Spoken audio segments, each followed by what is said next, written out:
Hi, Helena. Hi, Adam. And hi to all of our listeners. You are now joining us on a bit of an adventure, a bit of a trial run. Maybe this won't even make it to the air because we're trying brand new technology. We're currently driving, so if you hear intermittent and random screams or swearing, That's Adam. it's me. That's Adam fearing his life for my driving skills. Yeah. Yes, Helena's driving at the moment, and she's driving us into where? We are going into the Melbourne Recital Centre where we're watching the finals of the Herald Sun Aria 2025. And it's going to be really exciting. So we thought we might record a little episode about that, about the final itself and our thoughts coming out of it. And I thought, well, maybe we'd record a little bit on the way in, just to give a bit of an indication on what we'd be looking for and what we'd love to see from these fabulous young artists. Shall we kick off with a little introduction of ourselves, as we are wont to do? Absolutely. My name is Helena Dix. I'm an Australian opera singer camping out on stages all around the globe, having recently returned to Melbourne to torment the locals with my high notes and my humour. I love to laugh, I love to cook, I love my dog, and of course, I love to sing. And my name is Adam Miller. I'm a former opera singer turned producer, writer and director. And now I'm having a ball doing podcasts with you, Helena. This is so much fun. And yeah, now it's podcasts on the road. That's how we roll. Literally. Yeah, so we're driving into the Melbourne Recital Centre, and who are our artists that we're going to be watching today? Because I know the standard is fabulous, so I'm quite excited to see them. Who have we got? We have Jake Bigwood, Bailey Montgomery, James Young, Molly Ryan, Brianna Stewart, and Livia Brash. Yeah, that is a heck of a good lineup. I'm not sure what repertoire they're singing today. Normally, I host the semi-finals, but I didn't have a chance this year because my own daughter was actually performing somewhere. So I preferenced her. I decided that I would go and actually see my daughter sing rather than host the semi-finals. But I'm quite excited to see what they're doing today. And of course, it's being adjudicated by a good friend of ours, Simon Meadows. Yes, indeed. So I'll definitely be interested to hear what he has to say about these wonderful artists as well. Hey, I'm going to say it's raining as we drive. So if you hear some really random... It wasn't me. Yeah. It's definitely the windscreen wipers and not any other noises that may be happening in the car. Because if you remember a previous episode, Helena had some issues with her dog and various bits of gas. So we're going to try not to go down that path. So, Helena, what do you reckon we'll be looking for today? You and I, we're just audience members. Of course, you've adjudicated this competition before. It was 2 years ago, is that right? A couple of years ago, yes, yeah. That's right. So you've adjudicated it. You know what it's like on the inside. I know what it's like. I've only ever made it to the semi-finals myself. You've made it to the finals a couple of times. So I think between us, we've got all the different perspectives. And today, we are just audience members. But what will you be looking for today? But we will be opinionated audience members. Oh my God! But everyone is, right? Everyone's opinionated. This is it. Everyone, especially at interval, you find everyone at interval just breaking out, going, "What do you think about this? Oh, I like that. Oh, that was interesting. Absolutely. Oh, that was a good choice." All that kind of stuff. But I think that's the art of, that is the art of opera and art itself, isn't it? To have a variable opinion, and everyone's got different tastes and opinions on what they like. And I think that's great. I mean, that's what gets people to see shows in the first place, the fact that they like different singers. Oh, and yeah. It's certainly no different for these young people coming in and competing today. I think it's really, I really do think the hardest thing about a competition like this is the variable levels of experience that the singers have had in the lead up to it. And now I don't know what the exact rules are these days, but I know, say in our day, if there was an age limit and you couldn't be making a living from it permanently. And I think that was it. And I don't know what the rules are now. And I know I caused a little bit of controversy in the year that I was judging. Controversy? I know. You? I know. I'm such a wallflower. But I did because once we'd picked our finalists, I actually interviewed each of them and asked them what their plans were for the next couple of years. All right. Because I was super curious about, their plans moving forward and how they wanted to use scholarship money and all that kind of thing. Now, some people would say, well, that shouldn't matter at all. right? So some people might say, well, it shouldn't matter at all because all that matters is the way that they sing on the day. Yeah. And granted, yes, 100%. They have to be able to perform well on the day. You can't have any preconceived ideas about, oh, this one deserves it because they're going to, go off and do this and that. You can't do that. However, I still do think it makes a difference. Oh, yeah. And yes, if they have a bad day, that's unfortunate for them and they're not going to do well. But if you've got it as a judge, if you've got it down to the line and you've got, say, two singers who are almost inseparable as far as the level is concerned, well, quite frankly, the way I would make that decision is by saying, hey, this one's already got plans to do this, and this. This money is going to go to good use. This person is ready to fly. Yep. And, out of the finalists today, we have a really variable bunch, and that's not to say that the less experienced ones will not necessarily win. That's not to say that at all. Again, from judging myself, the girl that won, Rachel Joyce, the year that I judged it, she was the youngest of our finalists. Yeah. But I couldn't go past her because she was fabulous. Because it was a stunning performance. And I'm delighted that she's, gone on and done various things. So you just never know. And there's a bit of a joke that goes around the industry, the people that have won, you've got a couple of people that have won that have gone on to have huge careers, but otherwise the winners don't necessarily go on to have careers. But of course, this career is so variable anyway. Oh, yeah. So I think it is such a personal choice. And that's where the hot seat is with Simon today. Oh, God, it's and a hard I know decision. I felt more stressed judging the Sun Aria than I've felt singing my debut at the Met. Like I genuinely was sweating because I was like, this is the life of someone's career in my hands. Yep. Really. I mean, it's not that dramatic, but it kind of is, So were you more stressed performing in those couple of Herald Sun Aria finals or judging for sure. Really? And I was a baby when I was in the finals. I think I was 22 when I was in the Herald Sun Aria final. And I did it twice. I don't recognize you ever as even 22. You are perpetually 27 in my head. If anyone asked me your age forever, you will always be 27. I was once grown up, quite mature for my age. When I met you, you were clearly 27. Yeah, when we were both in high school. Exactly. Yeah. Exactly. Yeah, you're 27 in high school. So, I think it's tough because, you've got someone like James Young, for instance, who's just won the Bel Canto Award. Which is an incredible achievement in himself. And I know he has plans to go overseas. Yeah. Livia Brash is going overseas next year, or that's already been announced that she's going over to Europe as well as part of a foundation program. Yep. I know Brianna's just been in the States doing some big auditions for things that she wants to do. Bailey's doing a whole bunch of stuff around town as well. Like I'm seeing him everywhere. Absolutely. Yeah. Molly Ryan, I'm not as familiar with because I think she's a Sydney sider. And Jake Bigwood as well. Well, you were just saying that he's been over in London at the Academy. He graduated from RAM, same as us, which I hadn't realised until I had a look at his biography. So he's been working with Western Australian Opera. So again, he's got chops for sure. And I know Molly, saying, even though I don't know too much about Molly, I know she's been a big hit over in Sydney, doing quite a few performances, and one of the big opera stars of the Sydney squad as far as postgrad studies and all that kind of thing. So, the thing is, these singers really are put on show today. It is so nerve-wracking, as you and I both know. I just think that they're going to show their chops, and they're going to show it for themselves as well. They're going to find in themselves what they're capable of as far as, all of that is concerned. Yeah. And God, working with orchestras as well, it's such a different thing to do. And you don't often get a chance to work with orchestras. So these performers who have a little bit of experience already are going to have an advantage. Yes. Because there's nothing quite like having to work with an orchestra to pull that off. So that really is going to be a huge advantage for these more experienced performers. I think so, yeah. And the stress of it all too. Sometimes a lot of these experienced performers are already going to know how they perform under those pressures. Yes. The younger ones won't. And, but it still could go either way. That's the exciting part of it. But it's about dealing with the push or the lack of push and pull with an orchestra. Because when you work with an accompanist, you know that you can push and move them around a lot more easily than with an orchestra. But of course, they've got the fabulous Raymond Lawrence, so who you've worked with a lot. Yes. Tell us what they're likely to be experiencing with someone like him. I think the wonderful thing about Raymond is he's a singer's conductor. Oh, yeah. And whilst he has very solid opinions about what should be done, he's also very forgiving in the space and in the moment, and he listens well, and which is what you really need in a conductor. Especially, you need someone slightly forgiving, I think, in this kind of circumstance, that if they do take breaths in places or they get nervous, that he will help them and follow them rather than hinder them. You know, some conductors that you get who are not so singer friendly, will just go on their way, and that there's nothing worse in a competition.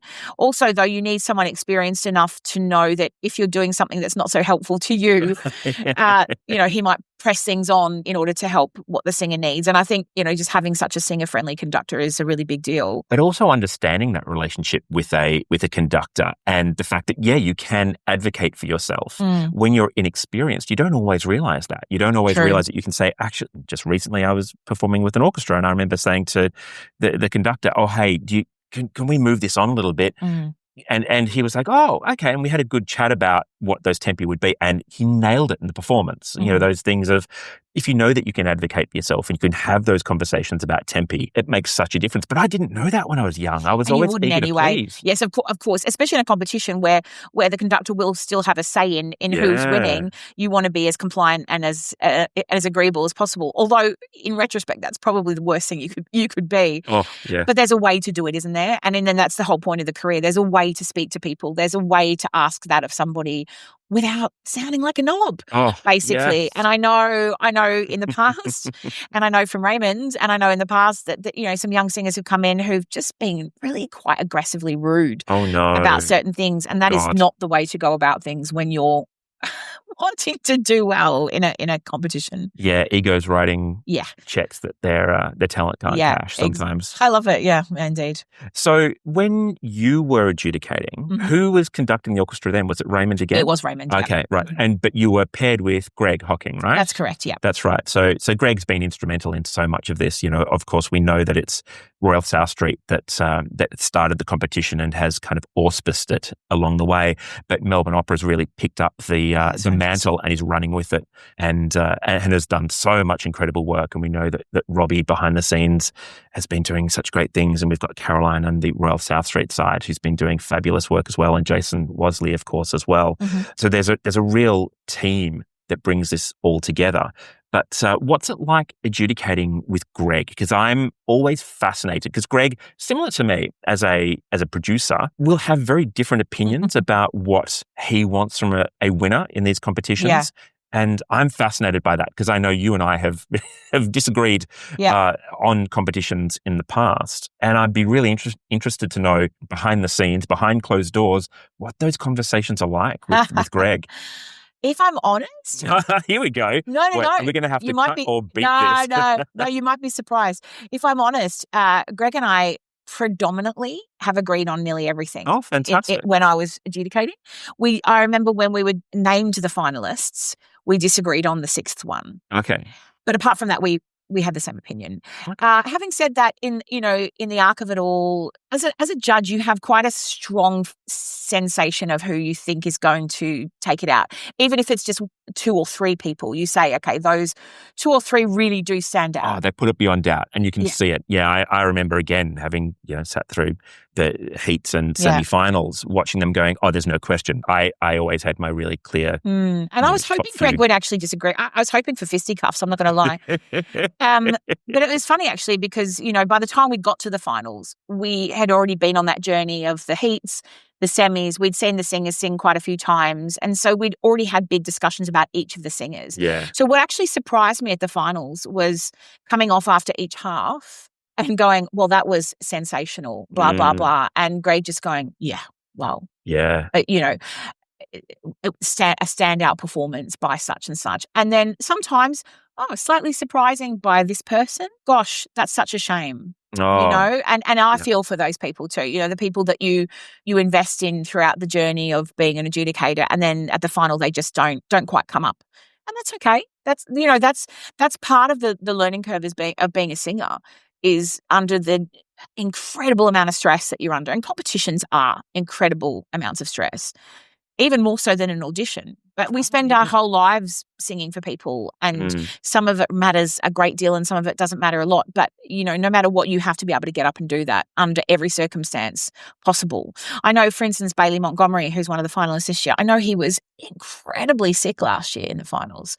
But that's right. Yeah, I forgot about that. But he still got up and did it. And so I know he feels, I spoke to him, and I know he feels already very excited just because he's not sick, getting up and having a chance. But again, as performers, we have to get up and sing when we're not well. And so, all of this is a learning curve. But coming back to your original question, no, I actually found Greg very agreeable, and he's strongly opinionated, but also Greg knows his singers. Of course he does, because again, he's a conductor in his own right. And he was a singer to start with. Yeah. And I forget that. Yeah. I always forget that he was a singer to start with. And he's had a huge career and been best of friends with Sutherland and Bonning and all those people along the way. So, he may come across as the producer / director of Melbourne Opera, but actually his very long journey has involved a lot of knowledge as far as singers go. So it is based on those foundations. That's fantastic.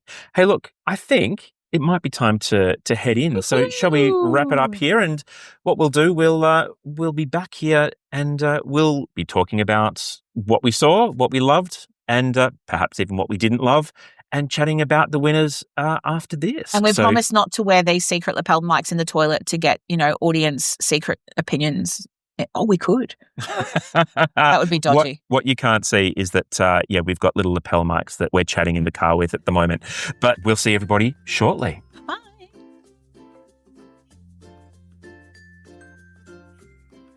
Oh my gosh, we're back. We are back. Oh, what a great afternoon of music making. How fantastic was that? I really did not envy the judges' that was decision, because it could have gone so many ways. And often you do come out going, definitely that person. Yeah. And I have to say, I thought they all had qualities that could have been worthy of winning in different ways. Yeah. For the benefit of people who weren't in the room, James Young was our winner, and well deserved.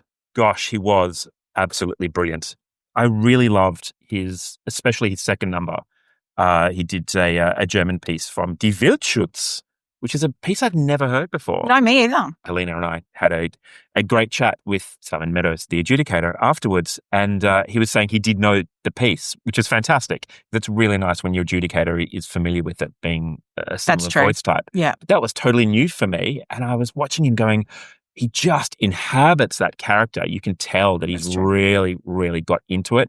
His play with text was gorgeous, absolutely fantastic. I cannot pronounce the actual name of the aria. It's best you don't, yeah. I'm going to give it a go. Oh, God. It's 5,000 Taler. I could do it with the Arnold Schwarzenegger accent.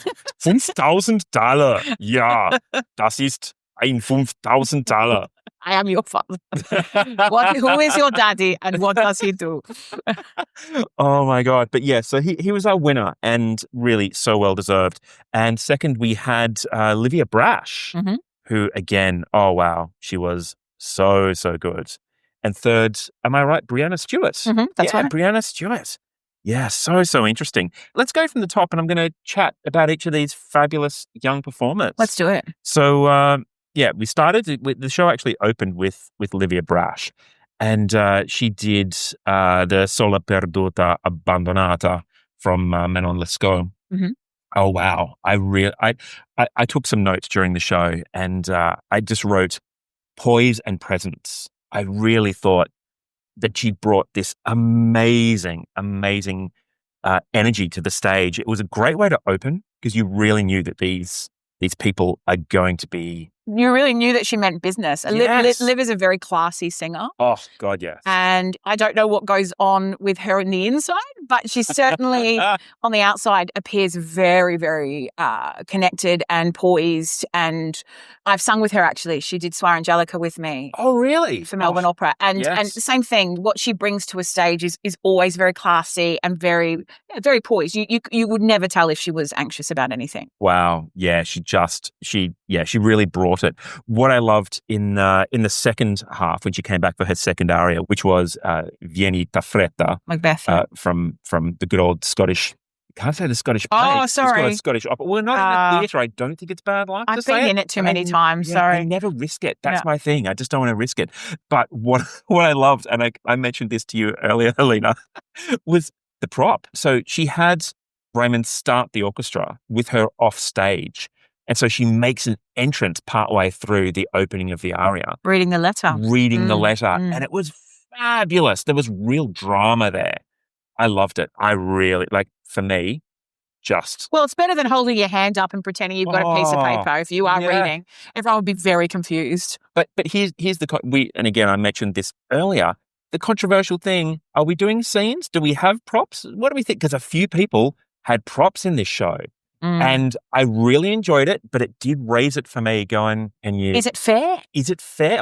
There are some areas that you just couldn't have props. But then I want to say there was one year where somebody sat on the edge of the stage. So they kind of moved out of the performance space. Mm-hmm. So I know that, you can kind of push it. And that's what it is to be a unique performer. And I guess at the end of the day, Herald Sun Aria is about finding these unique performers. Finding you. Yeah. No, it was great. But I loved the Viennita Fretta. That was great. I actually wrote, here's the note that I wrote, which I'm going to have to quack out, which is, yes.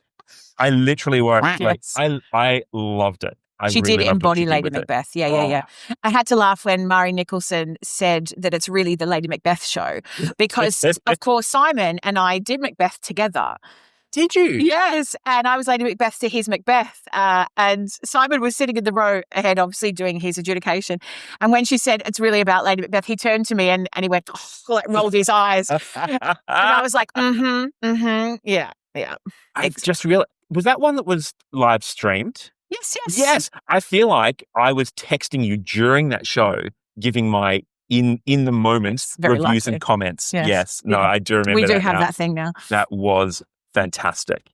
And up next, we had James Young, our winner for the day, who again just did such a good job. And I'm mortified that it's going to be French that I have to say, which I'm going to say with my best French accent. His first aria was Quand la flamme de l'amour. Oh, babe, you nailed it. From La Jolie Filet de Perth by Bizet. Oh, come on, you can say that one. You can say Quand la flamme de l'amour. Quand la flamme de l'amour. Yeah, I was close. I was even close the first time. You sounded like it was a dessert, but it's fine. I loved what he brought to it. Again, the note that I'd written down during the show was beautiful emotions and classy. He really, really embodied that character. I think the thing about James as an overall kind of thing with both his arias is you could put him on any stage. Oh, yeah. And I think that's the thing. And this is what we were talking about when we spoke before we came into the show. It's hard to judge when you've got people who've, never sung with an orchestra, and then you've got someone like James who has been on quite a few stages around the world. And I think that's difficult because it shows in his performances that he is ready, that he embodies things. And then I think there's a difference between an artist of his stage where it's very clear that he knows his strengths. Yeah. And he plays to them. Yep. And he delivers. Yeah. And it doesn't matter whether it's vocally flawless or not. It doesn't matter. Because everything that he sells up there is his, and that comes across. And you could literally drop him into a performance tomorrow for me, and it would be worth it. Oh, yeah, I'd cast him. Yeah, I'd cast exactly. him in and very castable. Yeah. Yeah, and just so watchable. Yes. So charming and engaging. It really worked for me, and especially authentic with the audience. Like you feel that, right? Oh, yeah. And you could tell he was having fun. Yes. There's something, especially in the Wildschutz. Yeah, well, because it could. Yeah. He could just really lean into it. And he engaged with the text. Yes. So we were having that conversation earlier. We had the fabulous John Bolton Wood came and we were having a chat to him earlier. And he was talking about the difference between people who will just make a beautiful sound and the people who will engage with text. And he was so right. And James really did that. He engaged with that text and he told a story. I cared about that. And it's made me now want to go and find this opera because I'd never heard of this opera. Neither had I. And actually, that's one of the things that I really enjoyed about today was there was quite a few arias and operas that I was not familiar with. Yes. And that was really nice because often you get opera's greatest hits. Yes. At competitions. Top of the pops. Yeah. And then next up we had Brianna Stewart, who I, again, came third, Mhm. and I really, really enjoyed her performances. What have I got in here? What's this? I can't read my handwriting. Well, she That's did the biggest problem. Corngold first, didn't she? Marietta's Corngold. lead. I love Corngold. One of my favourite arias, actually. Yeah. And the baritone aria as well from that as well. It's one of my personal favourites to sing. So hearing her sing Marietta's lead was just gorgeous. And you could tell she loved it as well. Yes. She was really, really in that piece. So that was great. And then she was another one of our prop girls. Prop girls. The little book for Narina. Yes. Oh gosh. Yeah. So she did Narina's aria. Well, I have to say, I did think that the prop was very helpful for her in her performance. Yeah. When she slammed it down on the podium, I was like, oh, I hope Ray doesn't trip on that while he's... I thought exactly the same thing. I'm like, did she put it far enough forward? Oh, well, we're going to find out, because if we kill the conductor, that's probably going to get negative points. Just going to say that right there. But a charming performance. It was really nice. And she really sold it to the audience. What I felt was, we'll probably talk about this a little bit later on, some of the performers made the audience lean in, but you could tell she was really leaning into the audience. She wanted to meet the audience where they were. Mm-hmm. So I loved that. I really enjoyed what she did. Then we had Molly Ryan, who I'd never come across. Most of the others I've seen somewhere, but she was so interesting. She had a really unique voice, and oh my God, did she cut through that orchestra? I mean, yes, you could absolutely hear her definitively the whole time. And it's to do with that gorgeous resonance and placement that she has.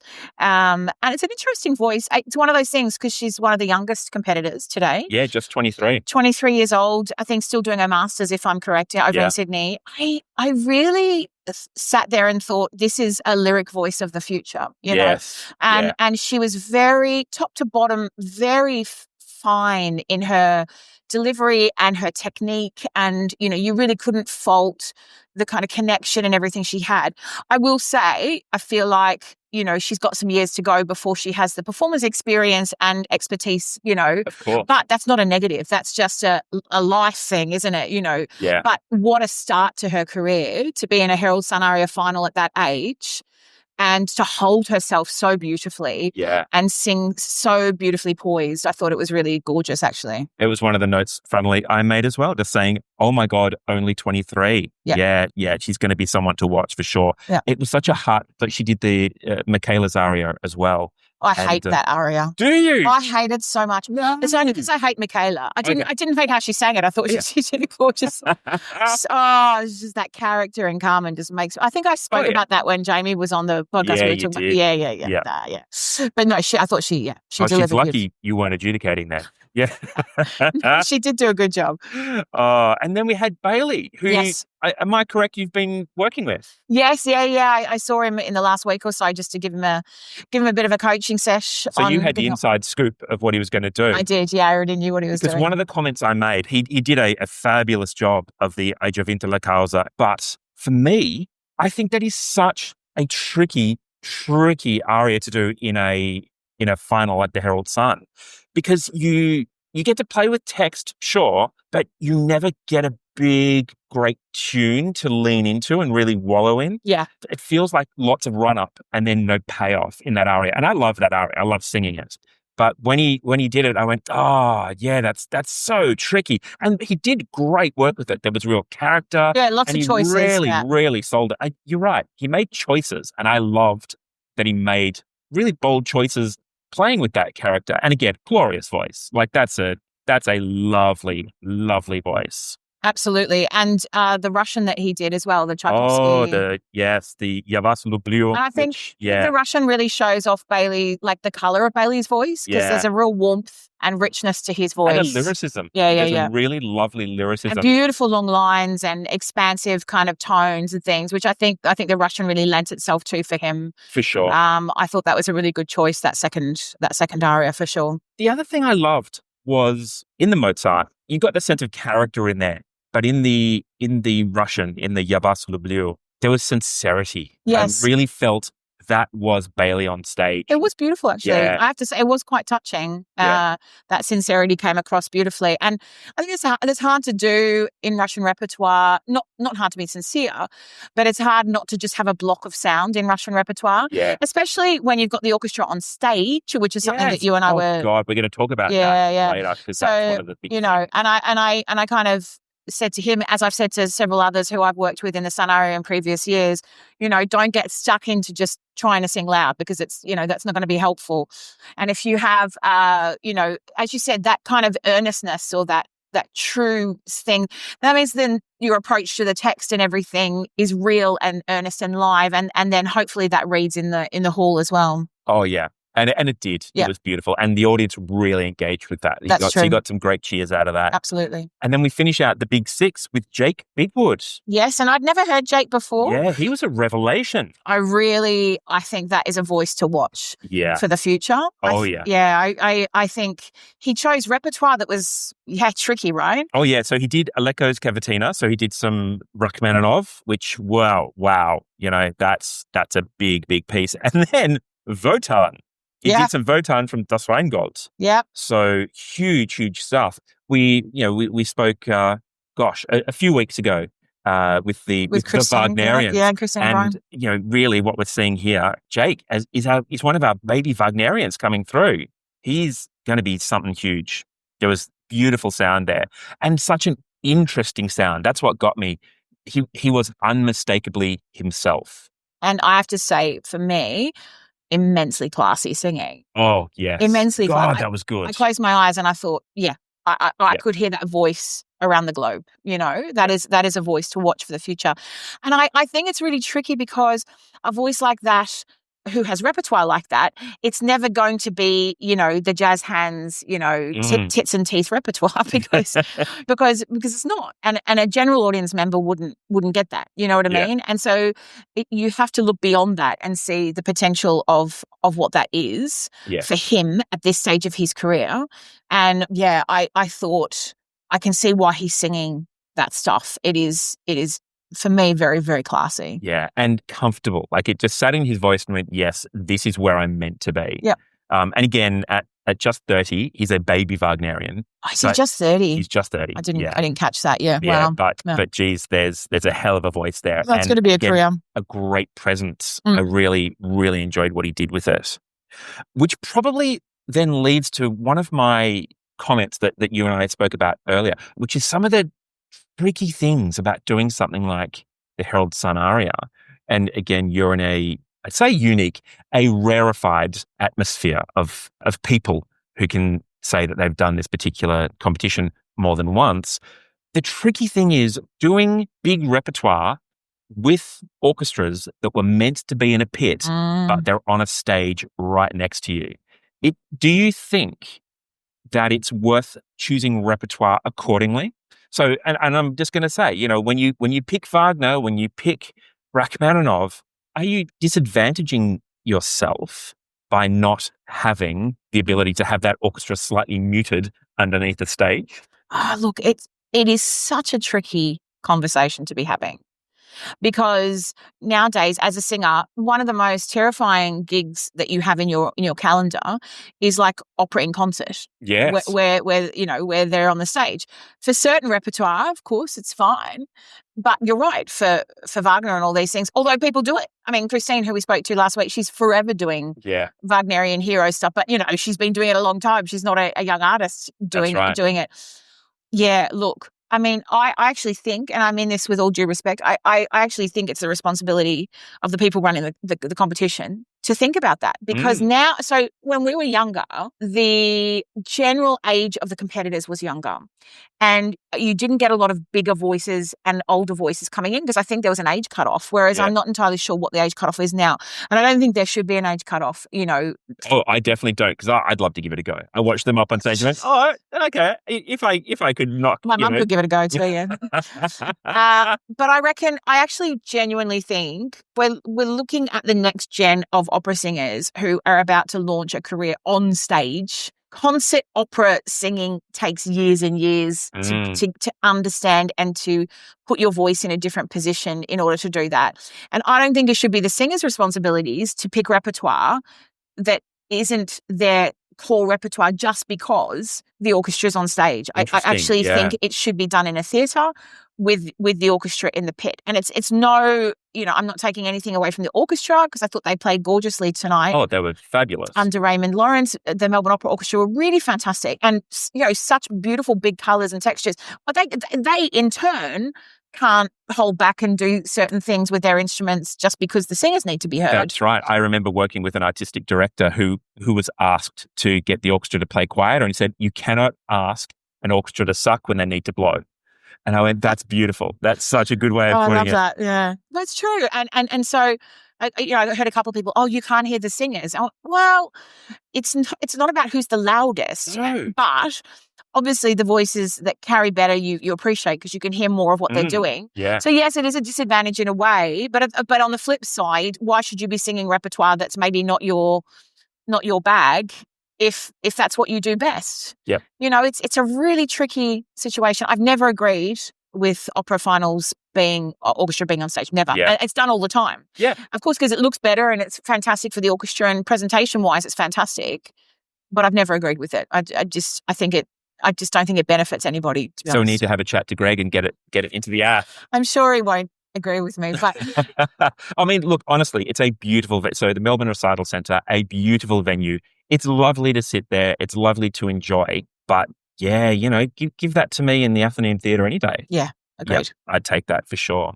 What was your highlight? What's your takeaway that you're going to remember from that? And I'm not talking about all the gossip that we heard, and that's because again, when you get to the end of the aria, everyone stands around in the foyer and has a good chat, and then it turns into a good old gossip session. There's a lot of gossip. There was such good gossip. So yeah, gossip aside, what was your highlight of the afternoon?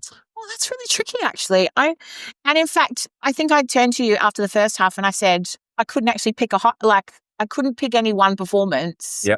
That really moved me, that much. And I don't mean that in a negative way. Yeah. I mean they all moved me kind of equally in a different kind of way. Oh, that's I'm not entirely sure I could answer that. I have to say, no, I can't. I can't do it because then I'm going to pick a couple people. Then I feel bad about the others.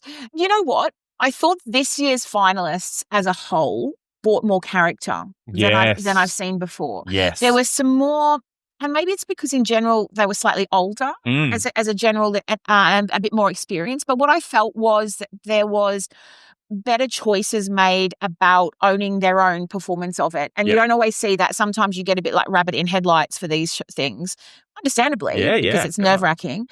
But yeah, I feel like as a general, the highlight for me was the fact that there was so much character and people owning their performances. And I was really proud of that for all of them. I thought I was really proud of all of them for that. Sorry, I should say. I love that. Yeah. No, I totally agree. Totally agree. If I was going to pick a moment for me, it has to be the Viennita Fretta. I found that stunning.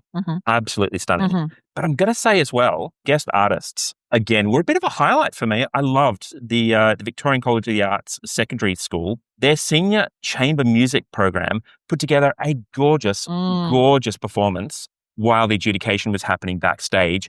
And oh my God, I loved it. And I'm still humming a couple of the songs from that. So that might be my... Yes, that might be my highlight. Right. Well, we're nearly back home. So what I'm going to say is I think it's time to wrap it up. Oh. But this was so much fun. Hey, we should do more on the road. more of these interviews on the road, more of these chats on the road. I love it.